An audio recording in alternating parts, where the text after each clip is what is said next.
Olá, tudo bem com você? Eu sou a Lilian, sou mãe do Raul e ele me convidou para trazer uma série de reflexões aqui no livro de Salmos, um livro que eu gosto muito, faz parte da minha vida, desde que Jesus me alcançou com a sua graça. Eu tenho um relacionamento muito próximo com os Salmos e eu quero te encorajar a ter o mesmo relacionamento com esse livro da Bíblia. Bem, os Salmos eles foram escritos por vários autores, né? No hebraico é Terrilim, o livro dos louvores, são poesias, são cânticos que foram orados e cantados pelo povo, pela nação de Israel. E a gente tem vários autores, né? Não foi só um homem inspirado por Deus que escreveu os salmos. A gente tem salmo de Moisés, a gente tem salmo de Asaf, dos filhos de Corá, de Davi, que tem o seu maior número, né, de salmos aqui, pelo menos mais de 70 salmos são atribuídos a Davi. Mas a gente tem outros, né, Etan e outros autores. E não existe uma data específica, né? Porque Moisés é muito provável que ele tenha escrito no período dos 40 anos de peregrinação da nação de Israel no deserto, quando Deus tirou o povo do Egito, da escravidão do Egito, e eles então peregrinaram por 40 anos no deserto. E ali Moisés provavelmente começa a escrever os Salmos. Então é num período de 1000 anos a gente tem esses salmos, né, escritos. E o tema do salmo gira em torno da vida em comunhão, né, da nação de Israel, do povo de Deus com Deus. São expressões, são sentimentos, são pensamentos do povo de Deus para adorar a Deus, para suplicar a Deus, para cantar a Deus. E a gente vê então um engajamento da alma, do homem na presença de Deus. São orações cantadas, né? Poesias que o povo de Deus, inspirado por Deus, fez a ele. O propósito dos salmos: dirigir o povo de Deus em seus louvores e orações ao Senhor. Não sabe como orar? Nem sempre a gente sabe. Use os salmos, ore os salmos.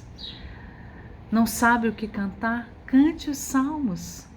Jesus orou salmos, cantou salmos. O povo de Deus deveria até hoje, ao invés de ficar compondo cânticos, músicas, poderia cifrar os salmos, estaria cantando de maneira correta, né? Bibliocêntrica e cristocêntrica. Outra coisa que eu queria mencionar sobre os salmos é que também relata aqui nos salmos os pecados do povo de Deus, né? E as consequências dos pecados, dos nossos pecados. No momento em que eles estavam vivendo aquilo, a nação de Israel, então a gente vai ver as consequências por meio do cativeiro, que Deus leva o seu povo amado, o seu povo escolhido para o cativeiro, para 70 anos serem corrigidos, disciplinados por conta dos seus pecados. E por fim, um último tema que os salmos abordam é a questão da volta deles do cativeiro, quando Deus restaura a nação de Israel. Então a gente vai ver salmos de louvores, de júbilo, de adoração, alegria, porque Deus restaurou o povo, a nação de Israel. Mas eu queria ver com vocês, começar um pouquinho hoje, o Salmo 1, pensando que ele é o prefácio de todo o livro do Saltério. Se a gente compreender o Salmo 1 e o Salmo 2, que também juntos compõem a introdução do Saltério, de todo o Saltério, a gente vai entender o restante dos salmos. O Salmo 1, ele vai fazer um contraste aqui do caminho do justo com o caminho do ímpio. E o Salmo 1 vai mostrar a quem verdadeiramente é feliz. Ele vai expressar aqui, eu quero ver com vocês somente o 1º e 2º versículo. Bem-aventurado o homem que não anda no conselho dos ímpios, não se detém no caminho dos pecadores, nem se assenta na roda dos escarnecedores. Antes o seu prazer está na lei do Senhor, e nessa lei medita de dia e de noite.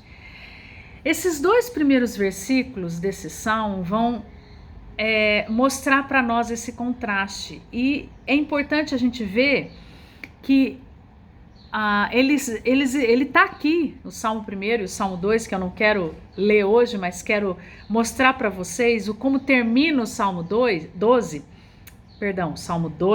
o verso 12.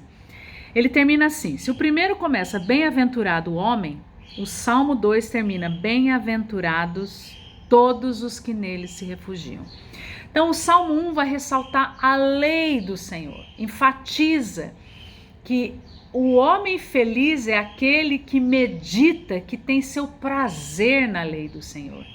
E ele não vive como vivem os ímpios, os pecadores e os escarnecedores, mas ele vive meditando e o seu prazer está na lei do Senhor. Então esse é o contraste, a primazia da lei na vida do justo, do cristão verdadeiro, e o Salmo 2 vai mostrar para nós que bem-aventurado é aquele que tem o seu prazer na lei do Senhor, mas se refugia no Senhor da lei. Quem é o Senhor da lei? Jesus Cristo, o Messias, o ungido de Deus.